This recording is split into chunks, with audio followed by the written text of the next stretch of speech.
The message came on a Tuesday morning. It came to every phone, every television, every computer screen on Earth. People stopped walking in the streets. Cars pulled over on highways. Children looked up from their breakfast tables as their parents went pale. Admiral Una was on the bridge of the orbital station called Horizon when the transmission arrived. She was a tall woman with short black hair and eyes that had seen 20 years of military service. She had dealt with terrorists, rogue states, and natural disasters. But she had never dealt with anything like this. The holographic projector in the center of the bridge flickered to life. A creature appeared, standing nearly 3 meters tall. It had a body like an insect, with hard black armor covering its limbs and a head that featured 2 large compound eyes. Its mouth was made of clicking mandibles that moved as it spoke. "I am Ambassador Thrall of the Galactic Council," the creature said. Its voice was cold and mechanical, translated by some device humans could not see. "Your species has been observed for 70 of your solar cycles. You have achieved sufficient technological advancement to be classified as a tributary civilization." Una felt her stomach drop. Around her, the bridge crew stood frozen. "The terms are as follows," Thrall continued. "You will provide 40% of your planetary resources annually. You will supply 10 million laborers for council projects. You will dismantle your military fleet. You will accept a council governor to oversee compliance. These terms are non-negotiable. You have 72 of your hours to respond." The transmission ended. For a long moment, nobody on the bridge spoke. Then Hannah, the young communications officer, whispered, "Admiral, what do we do?" Una turned to look out the observation window. The stars looked the same as they always had, but everything had changed. "Get me a line to Earth Command," she said. Priority 1. On Earth, in the city of Seoul, President Dawn was already watching the transmission for the 5th time. He sat in the emergency bunker beneath the presidential residence, surrounded by his closest advisors. The room smelled of coffee and fear. 40% of our resources," muttered General Taiwan. He was an old soldier with gray hair and scars on his hands. "That would mean the end of civilization as we know it." 10 million laborers, added Minister Sora, who handled foreign affairs. She was a small woman with glasses and a sharp mind. "That is slavery. Pure and simple." President Dawn said nothing. He stared at the frozen image of Ambassador Thrall on the screen, studying the alien's posture, its movements, the way it held itself. He had spent his career reading people. Now he was trying to read something that was not human at all. "What do we know about them?" he asked finally. A young man stepped forward. His name was Minho, and he worked for the intelligence division. "Very little, sir. We have been detecting strange signals from deep space for the past century, but we never confirmed alien life. We have no data on their military capabilities, their population, their technology. Nothing." "Then how do we know they can do what they threaten?" Minho hesitated. Then he pulled up another image on the screen. It showed the edge of the solar system, near the orbit of Neptune. 12 objects floated in the darkness. Each one was enormous, shaped like a wedge, covered in strange lights and patterns. "Their fleet arrived 6 hours ago," Minho said quietly. "Each ship is approximately 200 kilometers long. For comparison, our largest vessel is the Horizon Station, which is 400 meters. The room fell silent. "They are not bluffing," General Taiwan said. President Dawn closed his eyes. He thought about his daughter, who was 12 years old and loved to paint. He thought about his mother, who was 83 and still tended her garden every morning. He thought about the 8 billion people who were counting on him to make the right decision. "Call a summit," he said. "Every nation, every leader. We decide this together." On the Horizon Station, Admiral Una received the president's orders. She was to monitor the alien fleet and prepare defensive measures, though everyone knew their defenses would be meaningless against ships that size. She walked through the corridors of the station, checking on her crew. She found them scared but steady. They were soldiers. They had trained for this, even if they had never truly believed it would happen. In the medical bay, she found Dr. Yunji, the station's chief physician. Yunji was treating a young engineer who had fainted when the transmission came through. "How are we holding up?" Yuna asked. Yunji looked at her with tired eyes. "Physically, we are fine. Mentally?" She shrugged. "We just learned we are not alone in the universe, and the universe wants to enslave us. It is a lot to process." Yuna nodded. She understood. She was processing it herself. "What do you think we should do?" Yunji asked. Yuna was quiet for a long moment. Then she said, "I think we should remember who we are." "And who are we?" "We are the species that survived the Ice Age. We are the species that crossed oceans in wooden boats. We are the species that split the atom and walked on the moon. We do not give up. We do not surrender. We fight." Yunji smiled sadly. "And if we lose? Then we lose standing on our feet, not kneeling on our knees." Back on Earth, the news had spread to every corner of the globe. People reacted in different ways. Some panicked. Some prayed. Some went to work as if nothing had happened, because they did not know what else to do. In a small village in the countryside, an old man named Dongho sat on his porch and watched the sunset. His grandson, a boy of 7 named June, came and sat beside him. "Grandfather," June said, "are the aliens going to hurt us?" Dongho put his arm around the boy. He thought about all the wars his country had survived. The invasions, the occupations, the times when it seemed like everything was lost, and yet his people had endured. "I do not know," he said honestly. "But I know this. We are humans. We have faced terrible things before, and we are still here. Whatever happens, we will face it together." June nodded, trusting his grandfather completely. Above them, the stars began to appear in the darkening sky. Somewhere out there, 12 ships waited. And in 72 hours, humanity would have to give its answer. The question was simple. Would they kneel, or would they stand? President Dohan thought about that question as he prepared for the summit. He thought about the history of his species, all the blood and tears and triumphs. He thought about what it meant to be human. And deep in his heart, he already knew what the answer would be. The summit took place in an underground bunker that had been built during the darkest days of the old wars. It was located beneath the mountains, deep enough to survive any weapon humans had ever created. Now it held the leaders of 194 nations, gathered to decide the fate of their species. President Dohan stood at the central podium and looked out at the faces before him. Some were old enemies. Some were old friends. Today, none of that mattered. Today, they were all simply human. "You have all seen the transmission," he began. "You know what the Galactic Council demands. I have called this summit so that we may respond as one voice, one people. The floor is open." For a moment, nobody spoke. Then a delegate from a European nation stood up. His name was not important. His fear was. "We cannot fight them," he said. "You have seen the size of their ships. Our entire military could not scratch the paint on one of those vessels. If we resist, they will destroy us." Murmurs of agreement rippled through the chamber. Another delegate stood, this one from a South American country. "Perhaps we can negotiate. 40% is their opening demand. Maybe we can reduce it to 20%.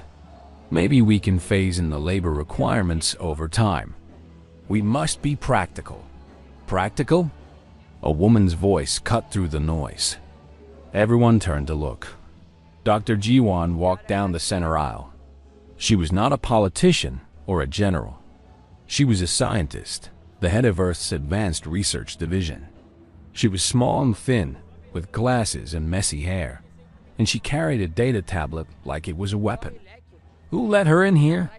someone asked. "I let myself in," Jiwan replied. "I have been analyzing the alien transmission for the past 18 hours. I have studied their language, their technology, their history, and I have information that every person in this room needs to hear." President Dawn nodded. "Speak, Doctor." Jiwan connected her tablet to the main display. Star maps appeared, showing hundreds of star systems. Each one was marked with a symbol that looked like a broken circle. "This is the Galactic Council's territory," she explained. "It spans approximately 4,000 light years and includes over 800 inhabited worlds. The Council has existed for roughly 50,000 years." The delegates stared at the map in silence. "In that time," Jiwan continued, "the Council has contacted 123 spacefaring civilizations. Every single one of them is now a tributary state. Every single one of them pays resources, provides labor, and obeys Council laws. Every single one of them surrendered." She changed the display to show recordings, images, and documents. Alien species of every shape and size, all bearing the same mark of submission. Do you understand what this means? The Council has never fought a real war. They have never faced a species that said no. Their entire system is built on the assumption that everyone will kneel, because everyone always has. The European delegate who had spoken earlier frowned. That does not change the fact that they have superior technology. Even if they are not experienced in war, they can still destroy us. Can they? Jiwan smiled, and it was not a kind smile. "Let me tell you what I found when I analyzed their ships." She pulled up technical diagrams, comparing alien vessels to human ones. Their ships are large, yes, but they are designed for intimidation, not combat. Their weapons are powerful but slow. Their shields are strong, but have specific frequencies that can be disrupted. Their sensors are excellent at long range, but poor at close range. They have never needed to improve these systems because no one has ever challenged them. General Taiwan leaned forward. "You are saying they have weaknesses. I am saying they have never been tested. Their commanders have never fought against an enemy that shoots back. Their soldiers have never bled in battle. They are administrators and enforcers, not warriors." She paused and looked around the room. "Now let me tell you about us. Humanity has been at war with itself for 10,000 years. We have developed weapons that can destroy cities in seconds. We have fought in jungles and deserts, in mountains and oceans, in the air and in space. We have survived plagues that killed half our population. We have survived ice ages and famines and natural disasters. We did not achieve peace because we became gentle. We achieved peace because we finally found something worth fighting for together." She pointed at the ceiling, toward the stars above. "They think we are primitive. They think we are weak. They think we will kneel like everyone else. But they have made a terrible mistake. They have threatened our home. And there is nothing in this galaxy more dangerous than a human protecting their home." The chamber was silent. Then, slowly, delegates began to murmur among themselves. The tone had changed.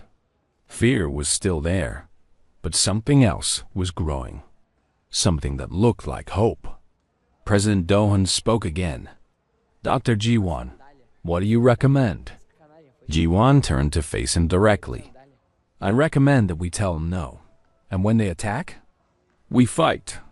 We use every weapon we have, every trick we have learned in 10,000 years of killing each other. We make them bleed for every meter of space they try to take. And even if we lose, we show the galaxy that humans do not kneel." An African delegate stood. He was an old man with white hair and a calm voice. "And what about the other species?" The ones who did surrender? What happens to them if we fight and lose? Ji-won's expression softened. That is the other reason we must fight. Right now, 800 worlds live under the Council's boot. They have forgotten what freedom feels like. But if we resist, even if we fail, we remind them that resistance is possible. We light a fire that they can follow. The old man nodded slowly. Then perhaps our fight is not just for ourselves. No, Ji-won agreed. It is for everyone who has ever been told to kneel and wish they could stand. President Do-han looked around the chamber. He saw fear, yes, but he also saw determination. He saw pride. He saw the spirit that had carried humanity through every disaster in its history. We will vote, he announced. Every nation will have one vote. The question is simple. Do we accept the Council's demands, or do we refuse? The voting took 3 hours. There were arguments and debates. Some delegates warned of extinction. Others spoke of honor and freedom. Some wept, some shouted.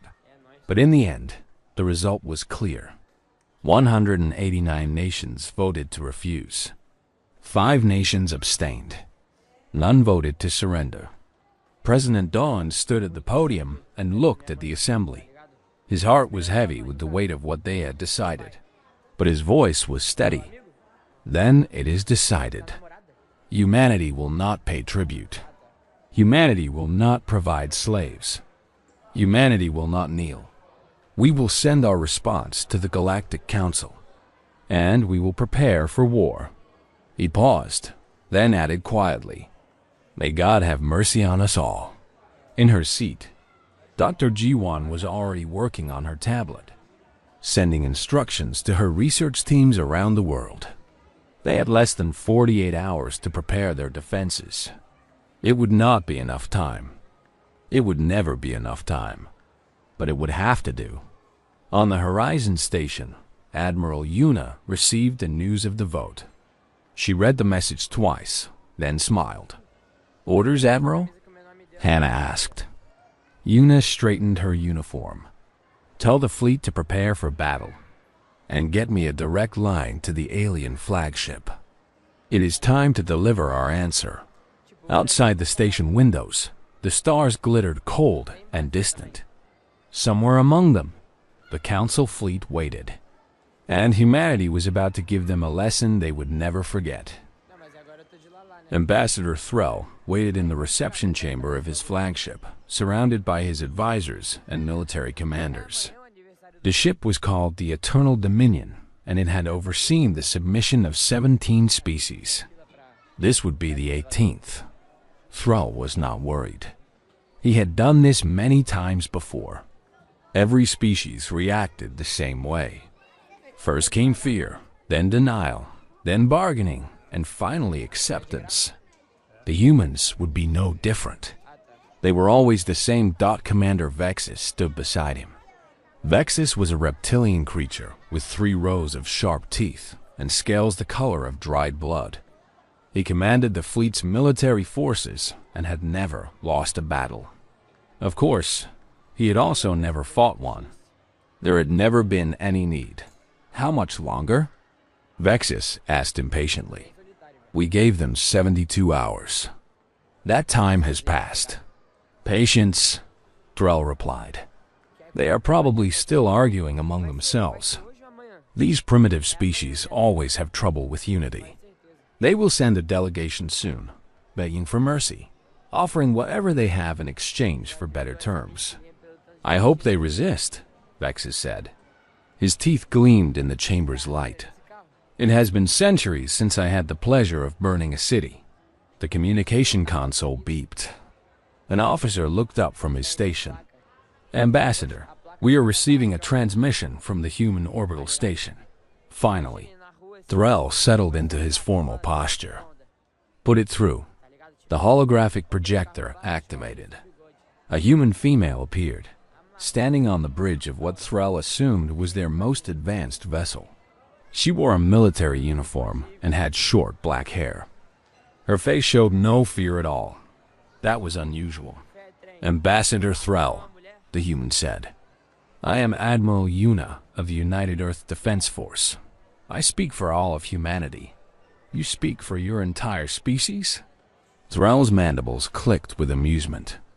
I was led to believe your kind could not agree on anything. We found something to agree on. And what would that be?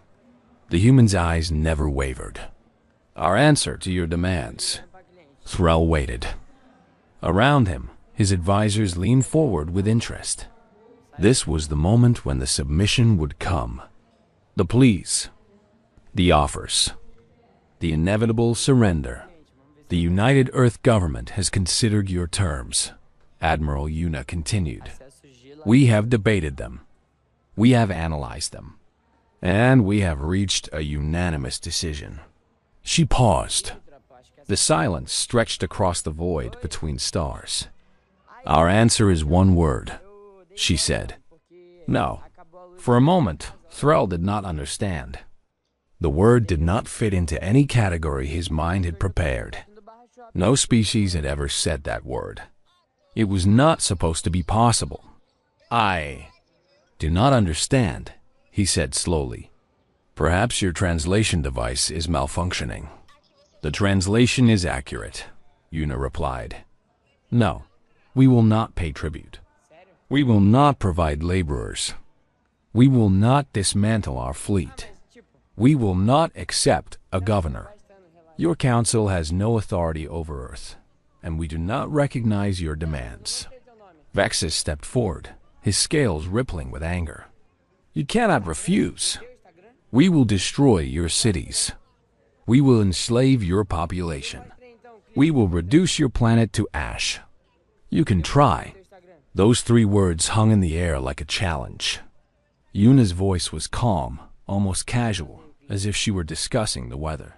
But before you do, she continued, I want you to understand something, Ambassador. We are not like the others. We are not like the species that came before us, the ones who surrendered at the first sign of danger. We are different. Different? Thrall's compound eyes narrowed. In what way? We have been fighting each other for 10,000 years. Every generation of humans has known war. We have developed weapons you cannot imagine, not for conquering other species, but for killing each other. We have perfected the art of destruction. We have turned violence into a science. She took a step forward, and her image seemed to grow larger in the projection. Your council rules through fear. You threaten, and others submit. But fear only works on those who have something to lose. We learned long ago that there are things worse than death. Slavery is worse than death. Surrender is worse than death. Living on our knees is worse than death.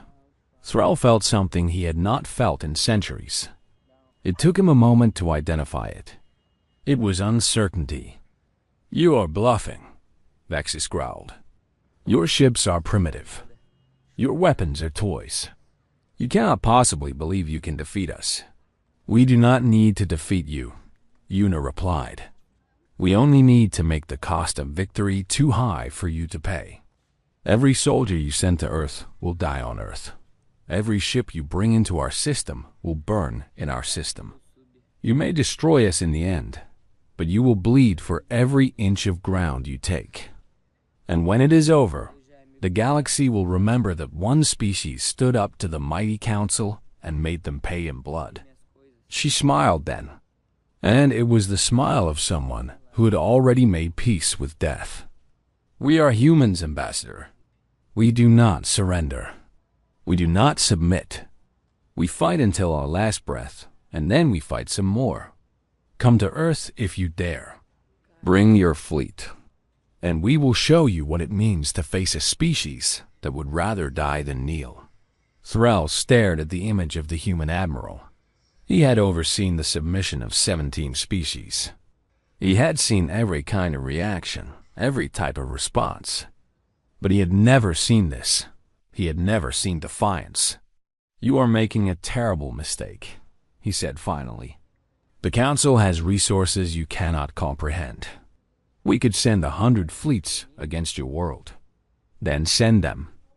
and we will destroy them one by one. Or we will die trying. Either way, we will not kneel. The transmission ended. The chamber was silent. Thrall stood motionless, his mind struggling to process what had just happened. Around him, his advisors exchanged uncertain glances. "She is insane," Vexus said. "They are all insane. No species would choose destruction over submission." "And yet they have," Thrall replied quietly. "Then we destroy them. We burn their planet and move on to the next." Thrall thought about what the human had said, about bleeding for every inch, about making the cost too high. He thought about the other species in the Council's domain, the ones who had surrendered so easily. What would they think if they saw humans fighting back? What ideas might it give them? But he could not show weakness. The Council's authority depended on the belief that resistance was impossible. If he let these humans defy him, others might follow. "Very well," he said. "Begin the attack. Destroy their fleet first, then move on to their population centers. Make an example of them." Vexus grinned, his teeth gleaming. "With pleasure." As the officers hurried to their stations, Thrall turned back to the now empty projector. The human admiral's face lingered in his memory. Her eyes, her smile, her complete lack of fear. For the first time in his long career, Thrall wondered if he had made a mistake, but it was too late now. The order had been given. The attack would begin. On the Horizon Station, Admiral Yuna watched the alien fleet begin to move. Her crew stood at their stations, ready for battle. None of them expected to survive the day. "Admiral," Hana said softly. "They are coming." Yuna nodded. "Sound the alarm. All ships to battle stations." "And Hana?" "Yes, Admiral?" "Send a message to Earth. Tell them we did our best. Tell them to keep fighting, no matter what happens to us. Tell them..." She paused, searching for the right words. "Tell them that dying on your feet is better than living on your knees." Hana wiped a tear from her eye. "Yes, Admiral." Outside the station, the stars began to move. The battle for Earth was about to begin. The Council fleet moved toward Earth like a slow-moving storm. 12 ships, each one 200 kilometers long, each one carrying enough firepower to destroy a continent. Commander Vexus stood on the bridge of his flagship and smiled his cruel smile. "The humans are deploying their fleet," his sensor officer reported. 47 vessels. The largest is 400 meters. The smallest is 50 meters. Vexus laughed. 47 insects against 12 mountains. This will not be a battle. This will be an extermination. On Earth, Sergeant Junho crouched in his bunker beneath the Sol defense grid. The bunker was one of thousands, scattered across the planet. Each one connected to a massive weapon platform that pointed toward the sky. The official story was that these platforms were communication arrays. The truth was something else entirely. Junho had been a soldier for 15 years. He had fought in small wars and kept peace in dangerous places. But nothing had prepared him for this. Nothing could prepare anyone for this. "Status report," came the voice of Lieutenant Murray through his earpiece. She was coordinating the Asian defense sector from a command center in the mountains. "Grid 7 is ready," Junho replied. "All systems green. We are waiting for orders. The orders are simple. When those ships come into range, you fire everything you have. Then you keep firing until they tell you to stop or until you are dead." "Understood." Junho looked at his crew. They were young, most of them barely 20 years old. They were scared. He could see it in their eyes. But they were also determined. "Listen up," he told them. "I know this looks bad. I know those ships are big and scary. But remember what we are fighting for. We are fighting for our families. We are fighting for our children. We are fighting for our home. And if we die today, We die as humans. We die standing up. The crew nodded. Some wiped tears from their eyes. Others gripped their controls tighter. Above them, the battle began. Admiral Yuna commanded her fleet from the bridge of the Horizon Station. Her ships were small and old and slow compared to the enemy. But they were not stupid. All ships, scatter formation, she ordered. Do not engage directly. Draw them in. The human fleet broke apart, each vessel flying in a different direction. The council ships followed, spreading out to pursue them. Vexus watched with contempt. They run like frightened animals, he said. Hunt them down. Show them no mercy. His ships moved deeper into the solar system, past the orbit of Mars, past the asteroid belt, toward the inner planets. They did not notice the small objects drifting in their path. They did not notice until it was too late. The first explosion tore through the shields of a council cruiser. Then another. Then another. Hundreds of tiny devices, no larger than a human fist, detonated against the alien hulls. They were not ordinary explosives. They were miniature fusion reactors designed to collapse on impact and create small stars that burn through any material. Mines! Vexus screamed. They have mined the entire sector. 3 council ships fell in the first wave. Their shields, designed to stop energy weapons and missiles, could not handle the cascading nuclear reactions that ate through their armor. Fire spread through their corridors. Crew members screamed and died. But the council fleet was still strong.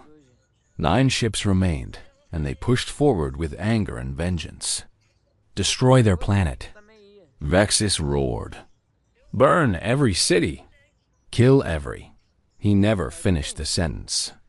The second phase of humanity's defense had begun. On Earth, Lieutenant Myray gave the order. All orbital platforms fire. Across the planet, massive cannons powered up and launched their payloads.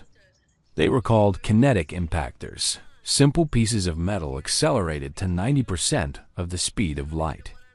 At that velocity, a chunk of steel the size of a car carried more energy than a nuclear bomb. The first impactor hit Vexus's flagship directly in the center. The ship, 200 kilometers long, folded in half like paper. A second impactor followed, then a third. Within minutes, 4 more council ships were destroyed. The survivors tried to retreat, but they had flown too deep into the solar system. Human ships surrounded them, small and fast and deadly.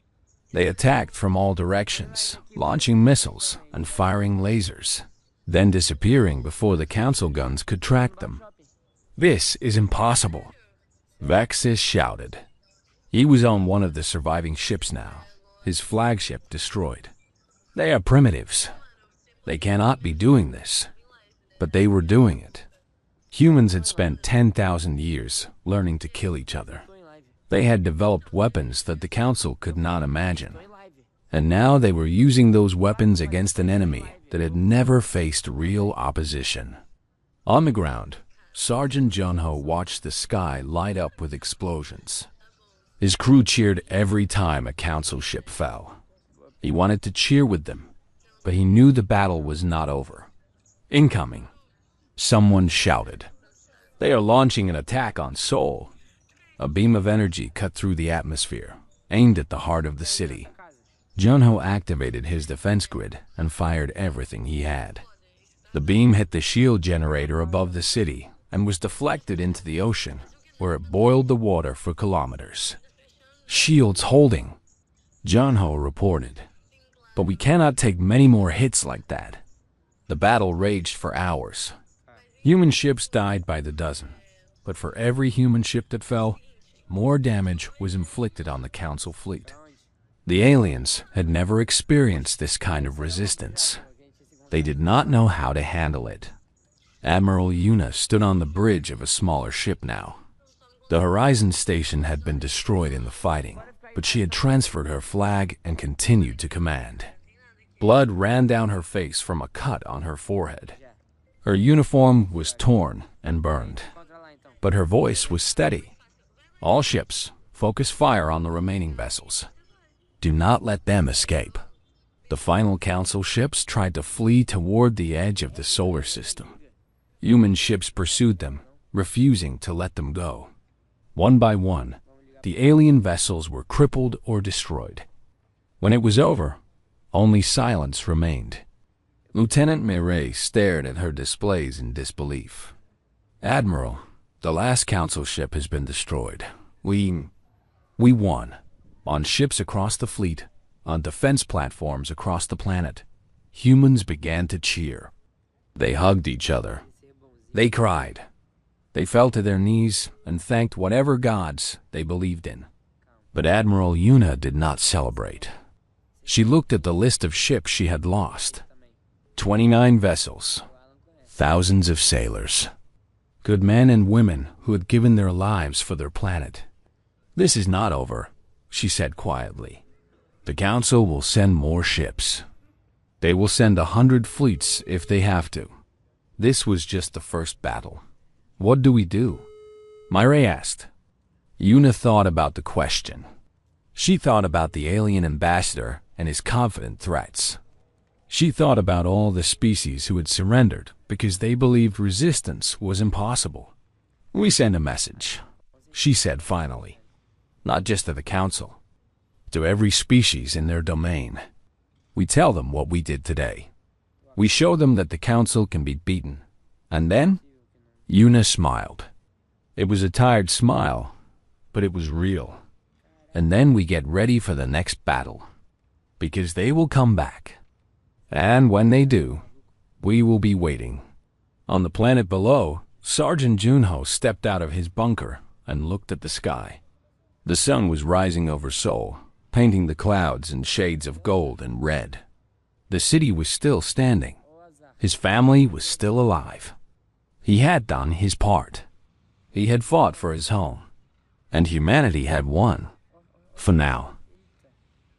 The Galactic Council Chamber was the largest structure in the known universe. It floated at the center of Council space, a massive station that could hold representatives from 1,000 worlds. For 50,000 years, it had been the seat of power for an empire that had never known defeat. Today, it knew silence. Ambassador Thrall stood before the assembled representatives. His carapace was cracked. His compound eyes were dull. He had escaped the destruction of the fleet in a small transport ship, one of the only survivors. Now he had to explain what had happened. The hegemon sat at the center of the chamber. It was a crystalline being, ancient beyond measure, its body a collection of glowing minerals that had ruled the Council for 3 centuries.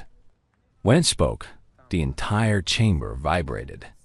You had 12 warships, the hegemon said. You had technology far beyond theirs. You had numbers. And you lost. Yes, hegemon, Thrall replied. His voice was barely a whisper. Explain. Thrall had spent the entire journey back to Council space, trying to find the right words. He had failed. They are not like the others, he finally said. The other species, the ones we conquered before, they feared death. They surrendered because they wanted to live. The humans... He paused, struggling to continue. The humans do not fear death. They welcome it, if it means protecting what they love. The chamber erupted in murmurs. Representatives from dozens of species looked at each other in confusion. This concept was alien to them in more ways than one. Every weapon we had, they had accounted for, Thrall continued. Every tactic we tried, they anticipated. They have been fighting each other for 10,000 years, hegemon. They have developed methods of war that we cannot comprehend. And they are. He swallowed hard. They are creative. They do not fight the way other species fight. They invent. They adapt. They find weaknesses we did not know we had. Then we send a larger fleet, said one of the council members, a tall insectoid from a warrior species. 100 ships. 1,000. We burn their planet and move on. You do not understand, Thrall said. Before I escaped, I received a final transmission from their admiral. She said that if we ever threaten Earth again, they will not wait for us to come to them. They will find the Council homeworld. They will find this station, and they will bring war to our doorstep. The chamber fell silent. She said something else, Thrall added. She said that we have spent 50,000 years building an empire on fear, and she said that fear works both ways. The hegemon's crystalline form pulsed with light. You are saying they will attack us. I am saying they will not stop. They will fight until they are destroyed or until we are. There is no middle ground with them. There is no negotiation. There is only victory or death. The council members looked at each other. For the first time in their long history, they were uncertain at that moment. The chamber's communication system activated. A holographic projection appeared at the center of the room, showing 3 humans standing side by side. President Dohan was in the center. Admiral Yuna stood on his right. Dr. Jiwan stood on his left. Behind them, the blue curve of Earth was visible through a window. Hegemon of the Galactic Council, President Dohan said. His voice was calm and steady. We received your tribute demand. We sent our reply. Your fleet came to enforce your will. Your fleet is now debris floating in our solar system. The hegemon leaned forward. You have made a powerful enemy today, human. We are aware. But we did not contact you to threaten you. We contacted you to speak to your subjects. Dohan stepped aside, and Admiral Yuna took his place. To every species in the Council's domain, she said, we have a message. For 50,000 years, you have lived under the Council's rule. You have paid tribute. You have provided labor. You have believed that resistance was impossible. Today, we showed you that resistance is not only possible, it can succeed. She paused, letting her words sink in. Humanity did not have superior technology. We did not have larger ships or more soldiers.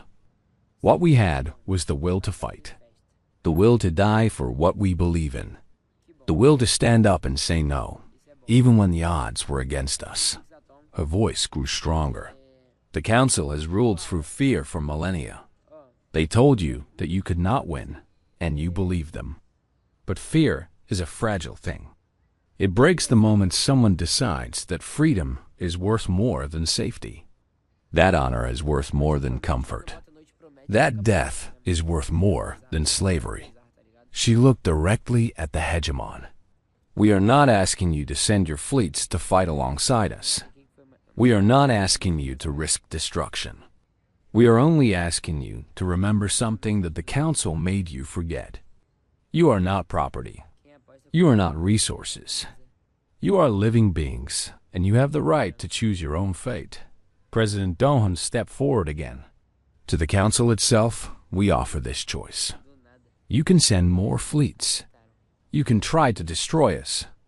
You can spend the next 1,000 years fighting a war you cannot win against an enemy that will never surrender. Or you can accept that your time of dominance is over. You can release your tributary species. You can become partners instead of masters. You can build something new.